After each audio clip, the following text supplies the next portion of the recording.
Why does it seem that children have such a terrifying connection to the world of the paranormal? And then we travel to Canada to take a look at the bizarre story of a young man who finds himself on the front lines in the war between humans and vampires. Today on Dead Rabbit Radio.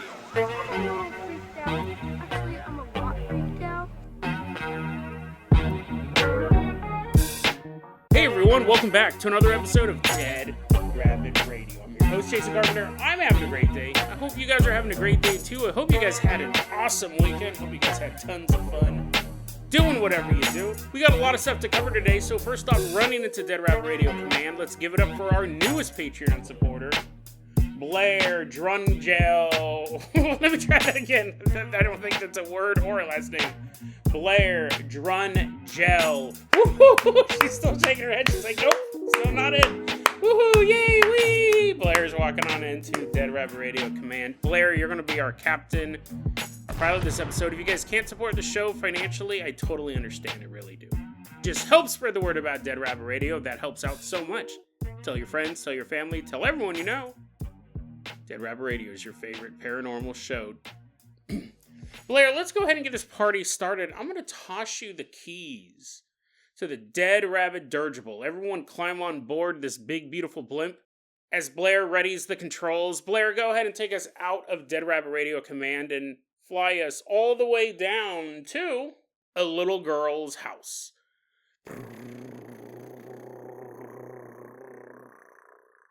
Nice, leisurely glide in the Dead Rabbit dirigible. We're headed all the way out to a little girl's house. We don't know exactly where this house is. We don't have a lot of specifics about this story, which I know you guys love. You're like, oh, come on. Is it some weird thing that he found online? Well, you never know. We're headed out to this little girl's house. We're about to meet this child. We don't have a name for her. Let's call her Rebecca. And this happened fairly recently. This happened within the last couple months. Rebecca, when we meet her, this little 3-year-old girl, she has the flu. Too. Oh, mommy, my nose. You're like, Jason, quit doing these kid voices. Come on, dude. Mama, my nose, it got the snot in it. Oh, I'm sick. Oh, my tummy. And her mom's like, oh, my poor baby Rebecca. Well, here, drink some soup here. Oh, me, that makes me feel a little better. But she has the flu, so she really needs his rest and medicine. Can you take medicine for the flu? Is there anything that... I think you just got to write it out. So this 3-year-old's basically just kind of laying in bed. Oh, mommy, my tummy, my eyes hurt, everything. Mom's like, oh, what a complainer. Oh, man, your brother wasn't complaining like this when he had shingles. But luckily, she starts to get a little bit better. And Mom's like, Rebecca, you want to go outside? She's temperature 103. She's like, are we going to the hospital? I'll go outside if you're taking me to the ER. No. We're going to get you some fresh air. Fresh air and more soup. So Rebecca and her mother, they go out to the backyard. And the mom's kind of sitting on the back step. And Rebecca's slowly kind of wandering around the backyard. She doesn't have a lot of pep in her step. They have like a little playground thing back there. Like they have a slide and all that stuff. Nice big backyard with some cool kid stuff. And Rebecca's kind of walking around, and then she walks back up to Mom and goes, hey, Mom, can I play with the girl? Can I play with the girl today? And Mom's like, what? What are you talking about? There's not another girl here. And Rebecca's like, that girl over there. And Rebecca points to the slide. There's a girl on the slide. Can I play with her? She's a stranger, so I'm asking, but she's probably cool. She's over there. She's on our property. Kids are like, if they're on our property, I guess we know them. Mom's like, there's not a girl over there. And Rebecca goes, yeah, look it. There's a girl right over there on the slide. Can I play with her? And the mom's looking over there, and she doesn't see anybody. Now, at this point, I would be super concerned. Your kid is sick. Now they're hallucinating. And the mom's just kind of puzzled by this whole thing. You've never hallucinated before, Rebecca. What's the matter? Rebecca goes, There's the girl. She's over there. She wants me to play with her. She's blue. Look, she's blue. And at that point, the mom got scared. And she scooped Rebecca up and they went back into the house. And the mom's like, well, we'll make you a snack. That'll make you feel better. And she's like, temperature's 106 now. Is the snack ice cream? You're going to put me in a bathtub full of ice cream? The mom takes Rebecca inside the house to make her a snack. And for the rest of the day, though, when they were sitting in the living room, Rebecca would be sitting there eating her snack or just kind of resting. She'd look over at the sliding glass door that led into the backyard, and she would get up off the couch and walk over there. And she would just be staring into the backyard towards the slide. And say, can I play with her now, Mommy? I'm feeling better. Can I play with her now? And then she'd come back to the couch, and the mom's like, no, can't play with her. She kept doing this all day long. Now, on the one hand, I would say your kid probably has a little bit of brain damage from the flu. It's possible this kid is so sick. But that's what other Jason would say. That's not what this Jason would say. Skeptical Jason in the Skeptiverse would say that I probably would be like, oh my god, my daughter is seeing a ghost. She's seen a ghost. That's what it is. And I think I would clue in on it the same way Rebecca's mom clued in on it when she goes, she's blue. Because generally we would, either there's a bunch of Smurfs over there, which in that case, I'd get out of the way, Rebecca. I'm like, la, la, la, la, la, la, dancing around with the Smurfs. I'm like, am I stepping on them? I don't want to step on them. Rebecca's just crying. She's like, you killed them all. You stepped on all of them. Well, no. I've become Gargamel. You would assume that that's a very ghostly image for a couple reasons. One, when a person dies, they can turn blue. Depends on how they die. If they are creamed by a train, if they were obliterated, you're not going to be like, well, that pinky's blue. But as blood settles and rigor mortis sets in, the body can take a bluish, purplish appearance. I know I'm always plugging these episodes, but I had an episode where there was a bluish purple man, a mottled man on my couch. It looked like he had died. It was a ghost. It wasn't like I had a real guy over.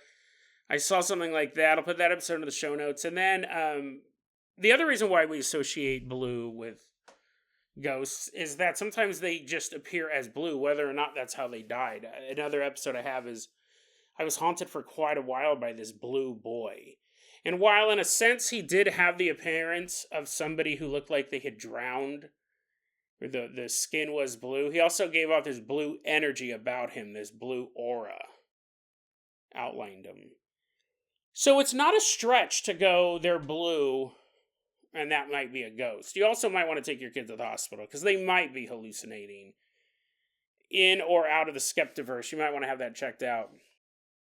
That story was actually posted online by Rebecca's dad. He posted it underneath the name Fomat78536.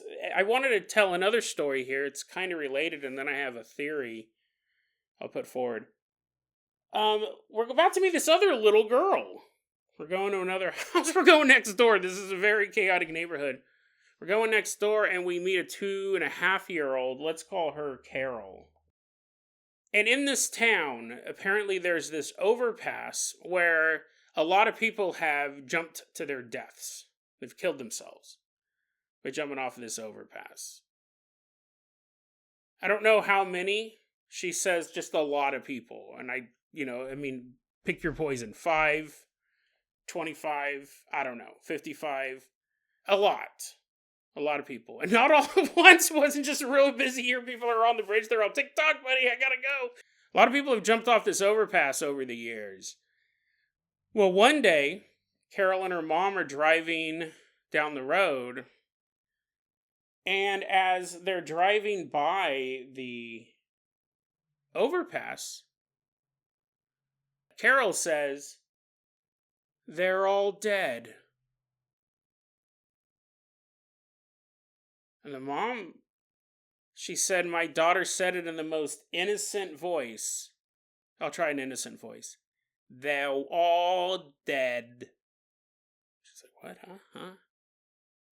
And she goes, there's no way my daughter would have known about all of these suicides. Because they weren't bedtime stories for the kid. We're definitely trying to shield her from stuff like that. She goes, it totally caught me off guard. The mom, was well aware of this Overpass's reputation, unfortunately. Her daughter goes, they're all dead. And mom turns and goes, what did you say? And Carol just sat there. She never repeated what she had said. But the mother heard clear as day Carol say, they're all dead. It's also interesting, I just looking over at my notes, this might be I don't know if it's a clue or something, just interesting. Mom's driving the car. This is one of those baby seats, one of those car seats that faces backwards. So it's in the front seat, but the kid gets the beautiful view of a headrest of a Toyota Corolla or whatever they're in. She's not even looking ahead. The car's driving straight. The kid's looking back. As they approach the overpass, Carol says, they're all dead. And obviously, this story kind of goes along with that first one. The idea is that she saw the spirits. It could be one of two things. One, it could be that she saw the spirits. One of them could be she saw the spirits. The other one is that she sensed the spirits. She sensed the sadness and the loneliness and the regret. I don't know if a child would even... A child definitely, I don't think, would know those words or how deep those emotions are. But then I also think, if you're 2.5 years old and you saw a woman on the side of the road with her skull split open, would you know she was dead? Like, would you instinctively go, that's a dead body? Or would they be like, oh, look at that, paint's coming out of her head, let's play. You're like, no, she's running into crime scenes. Hey, look at all this paint. Oh, I found a pencil, it's a bullet. She's all drawing on the street. I don't know if a kid would know that somebody was dead. A 2.5-year-old, I don't know if they have that knowledge, unless they had a cat die or something like that. But even then. Now, imagine you're driving in a car as a 2.5-year-old and you see 5. Because remember, she didn't say she's dead or they're all dead. So there's a multitude of spirits here that this child is seeing. And she realizes what it is. They're dead people. Whether she knows that they're souls or spirits or whatever, again, it's just too abstract. And when the mom asked her to repeat it, she didn't. She just sat there as the car continued to drive by. It's possible another scenario is that it just came out spontaneously, almost as if... I don't want to say that it was another person's voice, another spirit's voice or something like that, but you know what I mean? Like a spontaneous reaction to something, to some sort of energy in that area. We don't know. And I could almost guarantee with both of these stories. So the first story with Rebecca and the slide, that happened just a few months ago. The one with Carol, that was posted online underneath the name Porch. The one with Carol, I don't know when that took place. But I'll say this, within a couple years, if one of their parents said, hey, do you remember that time we were driving by that overpass and you said they're all dead? No, they're not going to remember. They're not going to remember, hey, Rebecca, remember that time there was that blue girl out by the slide? Rebecca's like, what are you talking about? That's terrifying. You're the one who saw it. They'll forget these memories. For the most part. And it's interesting. One, you could think, well, what memories did we have as kids that we thought were creepy or disturbing at the time? Or not even that. We thought it was normal. We thought it was normal to see a blue girl hanging in your backyard.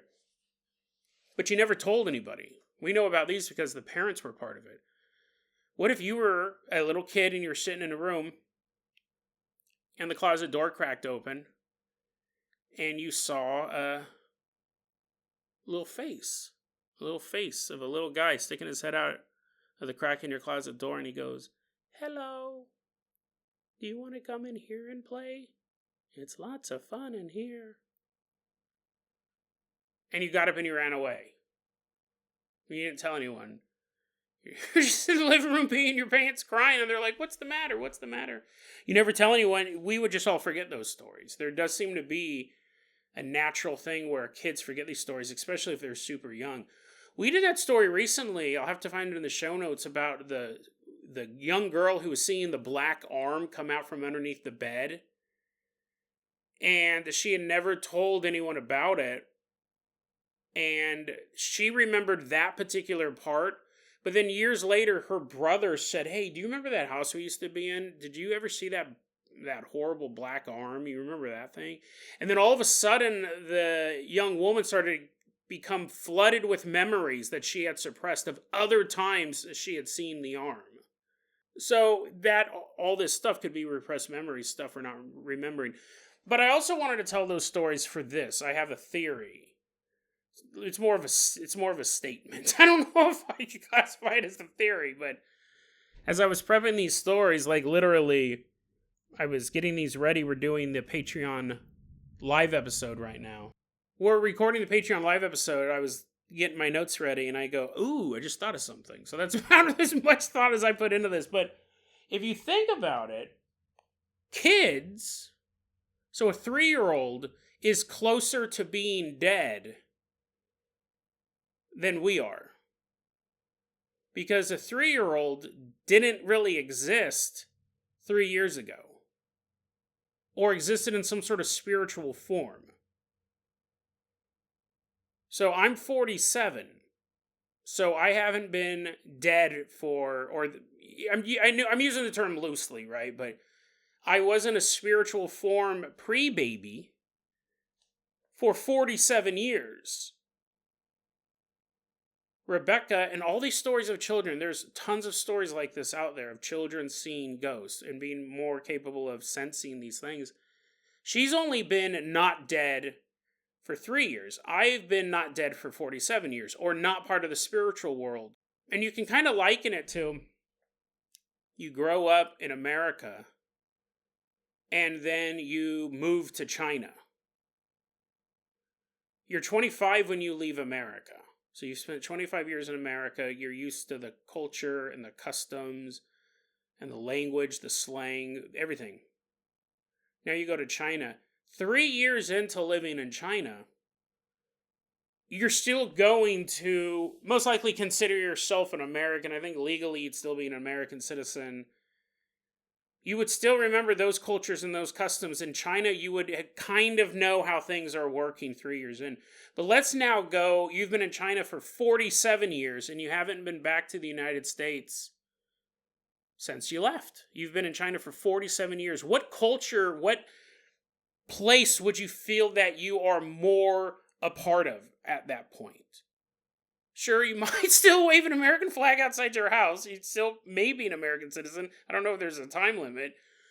But if you spent 47 years in another country and never came back, you would lose sense of the cultures and the customs and the slang and the language and all of that stuff of your home country. You would acclimate to the new place.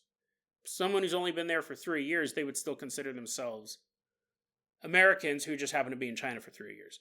That's what I'm wondering, if the reason why the kids... I have two theories. One is that the kids are closer to being not alive than adults, or even teenagers, really. And once you've been alive for 10 years versus 3. There's the other more common theory of what... Because we do know kids see ghosts more than the general population. That is pretty... There's not a lot of stuff that's concrete in the world of paranormal, but that's kind of a given fact. You could go, well, that's because kids lie more and kids are more fanciful and stuff like that. You could say that. But the other reason why people think kids see this stuff more is because it's kind of along that same line. They don't know what's possible or not. Once somebody tells you there's no life after death, or ghosts aren't real, monsters don't live under your bed, once you start to believe those things, even if there is a monster under your bed, you won't see it. Type of thing. Reality's being reshaped. You can easily manipulate stuff like that.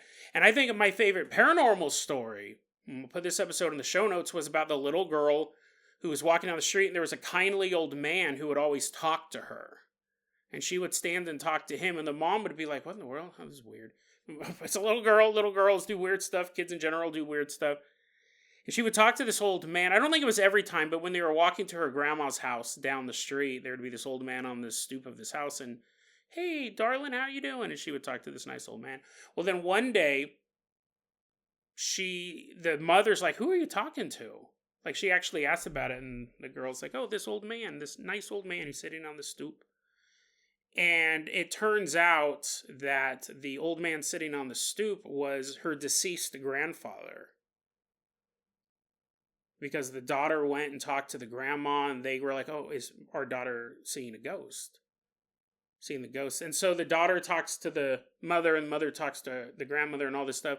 And they tell her, that's the ghost of your grandpa. Like, she can describe him, and they show her a picture. And I think she was older. I think she was like 5 or something like that. And after they told her that that was the ghost of her grandpa, she never saw him again. Because ghosts aren't real. And it's kind of sad, right? There was that connection between them. He died before she was born. He was able to talk to his granddaughter, but once she realized it was a ghost, she never saw him again. So that could be another reason why kids see ghosts, because they don't know that ghosts aren't. They don't know it's a ghost. They think it's a little girl sitting in the backyard wanting to be friends. She's lonely, mommy. She wants to be friends. She's lonely. Did I say that originally? She's lonely. The little girl, she described the blue girl as being lonely. But maybe those two both play a part. Maybe they are more accepting of what they see and don't try to say rules to everything. And maybe they're closer to being in the spirit world than we are. Which I never thought about that before. The longer you're alive, it would make sense that the more frayed and forgotten your connection to pre-life actually is. That does open up the question too, is it a circular thing? The ghost, when you die, does your spirit reside in the same place where the spirits of people who haven't even been born yet is? And that's a whole other theological question. I don't know the answer to that. I don't really even know if there's an answer to that in religion. I don't know if when you go into the afterlife, you're hanging out in heaven, there's a bunch of like babies dancing around. Ooga chaka, ooga, ooga, ooga. You're like, oh my God, I have to listen to this for eternity? I can't fight this feeling. That might be the oldest joke I've ever told. Anyone huge Ally McBeal fans? I don't know if when I die, I'm going to go to a place full of a bunch of kids that were never born. I'm totally going to freak them out. I was like, dude, it's crazy down there. It's like Mad Max. They're all, what's a Mad Max? I was like, it's like Terminator. There's robots everywhere. The second you're born, a robot's going to step on your brain. A bunch of babies running away. They're like, we don't want to be born. I hope they're not up there, because it's going to dampen my style, or I'll just scare them all the time. Blair. Let's go ahead and toss you the keys to the world famous Carpenter Copter. I don't even know when I changed it to that, when I started calling that. It used to just be the Carpenter Copter. Blair, I'm going to go ahead and toss you the keys to the world famous Carpenter Copter. We are leaving behind these little girls. Fly us all the way out to Canada. We're headed all the way up to Canada. Specifically, we're headed to Toronto, Canada. It's April 2024. So very, very recent story. We're about to meet a young man. He actually has given his real name. I'm going to change it. For reasons that will become apparent later. But let's call this guy Joey. So Joey, he's volunteering at a local church. And it's cool. That's a really good thing to do. He works in the food bank. So if you guys aren't familiar with that, that's when you don't have a lot of money. You go to this place and they give you a bunch of food. Hats off to Joey for doing that job. But for the past 3 weeks, right, we're in the month of April, Joey's standing there at the food bank, is attached to a part of the church. He's standing there and he sees a duo he sees these two men show up. One of them is an older black man, and he's with a younger white man who Joey estimates is around 20, 21 years old. He goes, they come about every week, past 3 weeks. And the white guy and the black guy show up, and the white guy comes into the food bank and picks up some food, but it seems to be just enough for one person. It's not like he has a family to feed. It's not even like he's sharing it with his older friend.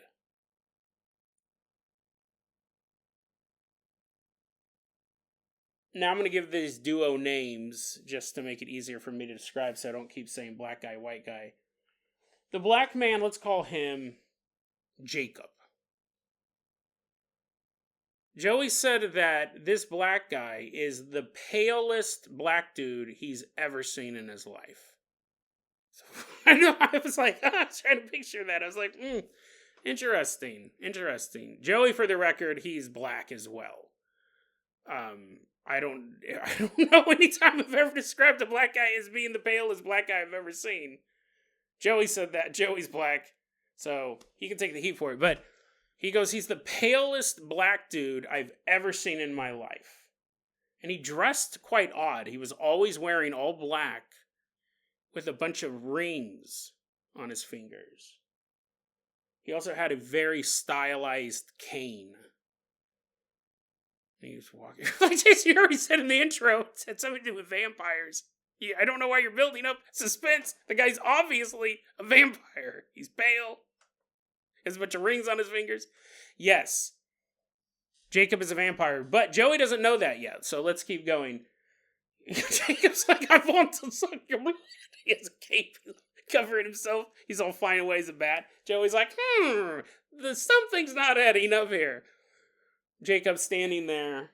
The young white man, we'll call him Chris. He's just like a normal looking dude. Doesn't look like a vampire. He just walks in to get some stuff from the food bank. Joey said, Jacob and Chris, they didn't look like they got along. It looked like there was kind of some animosity between the two. He couldn't really put his finger on it, but they've shown up for 3 weeks in a row. Jacob just stands outside while Chris comes in, grabs some food, and then leaves. Well, on April 26th, 2024, this is the 4th week they've shown up. Joey's standing there and he sees Chris come in and he goes into the food bank and gets stuff. But Jacob is still just standing out there. Joey goes, I'm going to go introduce myself. So he walks up and he goes, hey, I'm Joey. I work here at the food bank. What's your name? And Joey extends his hand out, but Jacob is just standing there, staring at him. Doesn't return the handshake. Doesn't give his name. He's just standing there. Joey's like, okay, people have different handshaking stuff. Some people don't do it. Joey goes, hey, yeah, I was wondering, how come you never come in to the food bank? How come you never come in to get some stuff? I see your buddy do it all the time, but you're welcome to come in too.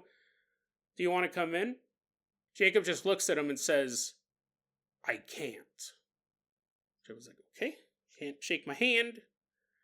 Can't enter a church. Not shaking hands, not a sign of a vampire. He's all shooting him with a silver bullet. Oh, no. Well, we'll get to that in a second, but he's talking to Jacob, and Jacob's like, I can't come into the church. He just says, I can't. He doesn't go into detail. And at that point, Joey's like, oh, okay, well, then this guy's just a weirdo. Like, I'm trying to be nice to him. He's not really interacting with me, so I'm just going to go back into the church because I got to work at the food bank. He turns and he starts walking away, and that's when Jacob says, did a lot of people at this church get vaccinated? Joey freezes. And he turns towards Jacob and he goes, I'm not sure. We never asked. We never asked about COVID-19 vax status. And then Joey turns and walks back towards the food bank. And when he posted this online, he goes, that was a lie, actually. He goes, I knew that a few members of the church did get vaccinated, but I felt the need to lie. I felt like I should not tell them what I know. Eventually, Chris comes out of the food bank with a couple of items picked up from the food bank. And once again, Chris and Jacob, the vampire, disappear into the night. More likely just walked over to their Honda Civic, drove away. They didn't vanish. He didn't turn into a bat. Nothing like that. They just walked down the street. They just disappeared, like, by walking. But Jacob, he goes, oh my God, I think I've stumbled across this huge conspiracy. Now, what's interesting is, based on the information I gave you, that's an interesting vampire story, right? It's a modern day vampire story, apparently. There's a whole lot of stuff going on. But really, the key notes are this. Or the biggest note is, one, vampires exist, but two, vampires will not feed off of people who have gotten the COVID-19 vaccine. Why, you ask? Why does Jason want to get his channel shut down on YouTube? Well, multiple times in this narrative, like, actually it was more when Joey was responding to comments about this thing. He would constantly use the term clot shot, which is the term because there's the theory out there that it causes blood clots. And before everyone starts typing on their keyboards being like, it's not a theory, or that's dangerous misinformation, I'm just saying what Joey's saying, okay? So his idea is that vampires will not feed on people with the COVID-19 vaccine because then the vampires will get blood clots. Which, I'm like, I don't know, man. It's like, if they're already impenetrable to most weapons made on this planet, I don't know if a blood clot can stop them. Technically, they're dead. Their blood doesn't flow anyways. It's not... Actually, I'm talking about them like they're a scientific actual thing. I would love vampires to exist. They're probably one of my favorite creatures, but he's saying they won't eat people who have vaccinated blood. So, okay, that's fair. I could see someone coming to that conclusion if you believe that the vaccine causes blood clots and you believe in vampires. You might go, well, I see how those two things could be connected. A vampire would not want to feast on somebody with vaccinated blood. But here's where it gets even more interesting. It's because from out of just that interaction, and we have a question over whether or not this has even happened.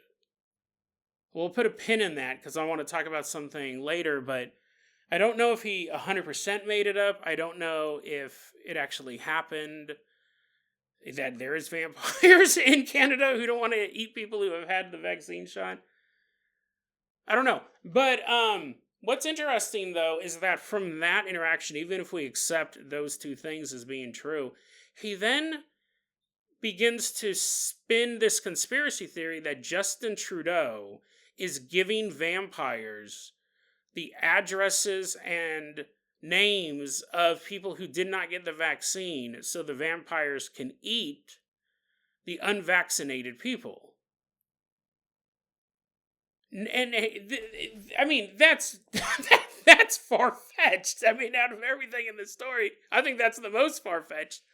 Because then you have to wonder, like, because I've read a lot of this guy's posts, and we're going to do another episode later. And we'll talk about that. But he writes up these posts about all of these bizarre subjects. And apparently, he thinks, governments are weird, leaders are weird, but he thinks that Justin Trudeau is going to lock down the country before he leaves. Justin Trudeau, it's not the president, it's the prime minister, it's the guy who's in charge of Canada. Justin Trudeau is going to lock down the country, he's going to round up all his political enemies. Okay, so that would make Justin Trudeau a horrible person. Any leader that did that would be a evil man. Okay. Justin Trudeau works with vampires. This is the other part of the thing. Justin Trudeau works with vampires, the enemy of all mankind. And he's aligned himself with the vampires. And he's giving the vampires the addresses and locations, the addresses and the names and addresses of the people who took the vaccine. So we have an evil world leader. I'm not saying he's evil, okay? I know. I get tons of emails about stuff. I'll say one sentence in 50 minutes, and they'll be like, what? Justin Trudeau, evil world leader. Vampires, evil human eaters. They're eating the people with unvaccinated blood. What doesn't make sense about this conspiracy theory, other than the fact that you're like, Jason, none of it does, but this is the thing I was thinking. The through line is important. Justin Trudeau wanted everyone to get the vaccine. He was a huge pusher of getting the COVID-19 vaccine. But if he works with vampires, wouldn't he been trying to get people not to take the vaccine? Because he works with vampires. Wouldn't the vampires be mad at him? If he's like, hey, everyone, you should get the shot. Everyone get this COVID-19 shot. Look at me, I got 10 of them right now. Has 5 in each arm. Go out and get your... He's all coughing up blood. He's like, oh, no. Oh, no. The conspiracy theorists were right. Giant blood falls out of his mouth. It looks like a meatball rolling off of spaghetti. Anyways, it's like I'm trying to get this show shut down at this point. Anyways, you have Justin Trudeau works with vampires. Why would he try to get people to be vaccinated? It doesn't make sense. If that was the case, Justin Trudeau should have said, no vaccines for anyone. If you want a vaccine, you got to go to America. In Canada, no one's going to get vaccinated. And people will be like, what? That's weird. And he's like, yeah, it is quite weird. It's also weird that I only give press conferences at night and I sleep in a coffin. Then he would have been like, all the vampires come to Canada and eat, feast on however many humans you want. It's pure unvaccinated blood. He forgot the press conference was still going on. He had his mic. He didn't take it off yet. He's like, oh, those idiots, soon there will be food for the vampire legions. Reporters are, what? What was that last part? He's all, that doesn't make sense. Now, you could say, well, Jason, maybe he hates unvaccinated people so much that he's inviting vampires into the country. Well, here's the thing. You can make up anything, right? You can just say, well, I guess so. I mean, if we're adding that to it, the vampires aren't native to Canada or haven't been in Canada for a while. But so that is what Joey thinks might be going on, that Justin Trudeau is working with vampires, and these vampires are then going around, which of course then the vampires wouldn't have to go from church to church. They just pull out their text messages from Justin, and it's like all these addresses, and they're like, tonight we dine, my vampire legions.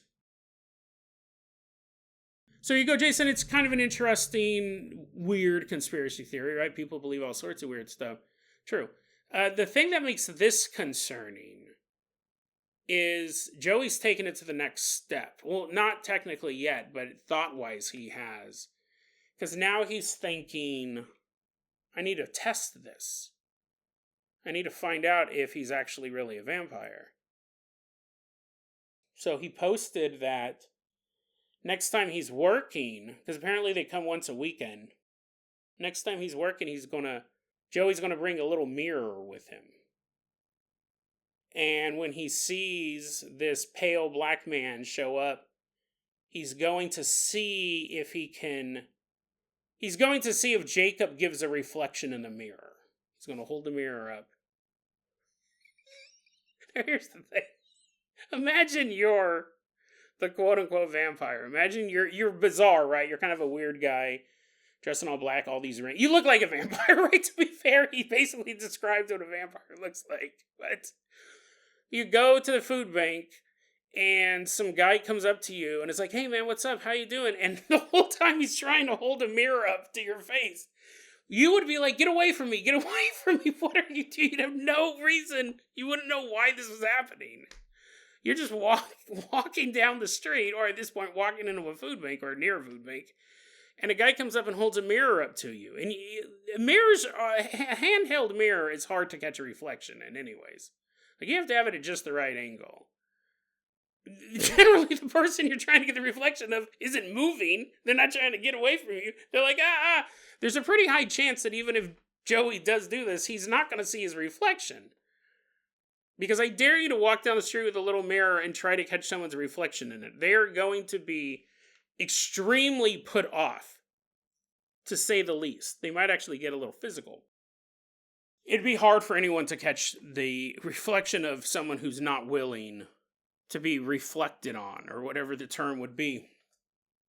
I would, right? If someone had said, hey, can I catch your reflection in this mirror?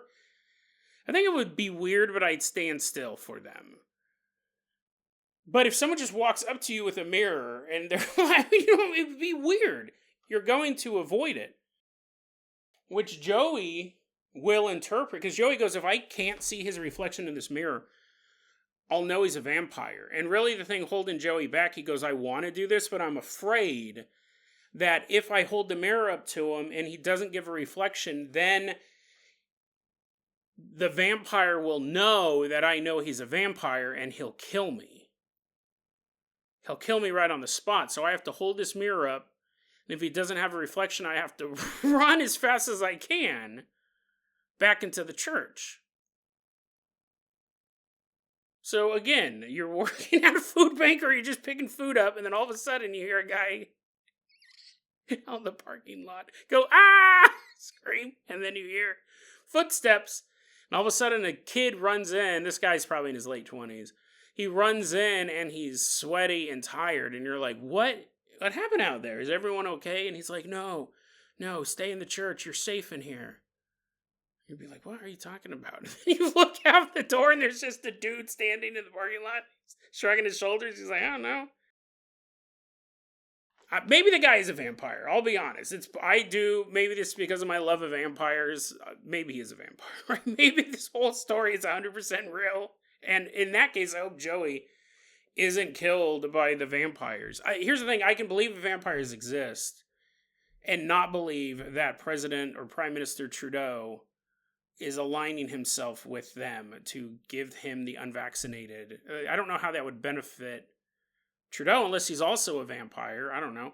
But I love vampires, so I'll always give them the benefit of the doubt. It's like fairies. Oh, that's totally lame. They're all dancing in my living room. I'm all like, shoo, get out of here. But vampires, I like them. But that's what's going on right now. I'm really afraid that Joey might do something rash. Or is the term brash? Wait, what is it? I'm really afraid Joey's going to do something without thinking. I think he has this scenario in his head. And here's the thing, if you truly believe that, if you believe that vampires were descending on you, sent by an evil world leader, and they were going to dine on you and your congregation, you would feel like you were fighting. Any violence you did in that moment, you would feel would be justified. You would go, I had to do that. He was a vampire. He was going to kill me and all of these people that I go to church with. It was either us or him. That's what my concern is. It's not just like, I think there's a cryptid in my backyard, or I think my house is haunted, or something like that. It's that he thinks that this is the evil plot that has been planned this whole time. And he has to, first off, figure out if he really is a vampire. But, I mean, really, that test isn't going to work. It will actually prove, quote-unquote, prove that Jacob's a vampire, because I stand by my argument. You can't really catch someone's reflection unless they stand there and let you, right? It's really hard to hold up a mirror and get two people's reflection. The guy's going to be like, what are you doing? And Joey's not going to see his reflection. He's going to think he's a really vampire. And at that point, what happens next? Is Joey deep enough in the delusion that something bad might happen? I hope not. I really, really hope not. But, like I always do with these stories, when I found this one, I wanted to do more. Because first I go, this might just be a troll. This sounds so ridiculous. This might be a troll. So I started looking through the posting history. And I found Joey's life story. He's posted all this stuff online. And we're going to take a look at that tomorrow. We're going to take a look at that tomorrow because it truly is a interesting saga of a man who seems to have all of these different beliefs colliding with each other at the speed of light. Like, this is probably the tamest of them all. We're going to explore his journey tomorrow because I think it gives us all a good look at, in a way, a good look at ourselves. Because what happens when the belief in the paranormal supersedes the rational thought of real life? It was a super interesting story. And I personally saw some parallels between his story and mine. And I think you might too. I'm not reading out to be a joke. I'm not reading it out to bully him. I think it's a amazing look at the human psyche, the modern human psyche, and the things that people go through, especially when you connect a belief to the paranormal and the conspiracy theory. And it shows what can happen when things go wrong, when those two things just smash together. And there's no one around to say, I don't think that's true. I think you're on the wrong path. What's interesting is that he ended his life story, he wrote it up just a year ago. And it ended with him in a better place than he is now, I feel. Now he's back into that delusional conspiratorial thinking. So, who knows what the future holds. I hope nothing but good things, right? I hope Joey doesn't do anything crazy. I hope Joey does go, I remember I used to have all these other delusions just a year ago, and this might be a new one, and maybe I need to talk to somebody about this, but who knows? All that stuff's more likely than vampires. As much as I love vampires, but we'll take a look at that tomorrow, because again, I think it's absolutely fascinating. I hope you guys find it fascinating as well. It's also a little depressing, but a little hopeful, right? Because it does end on a high note, but now we're back to believing vampires are about to take over the unvaccinated or feed on the unvaccinated people in Canada. So who knows how this story ends. But again, hopefully it ends happily with everyone safe. Everybody's safe. Everyone be safe. Make good decisions.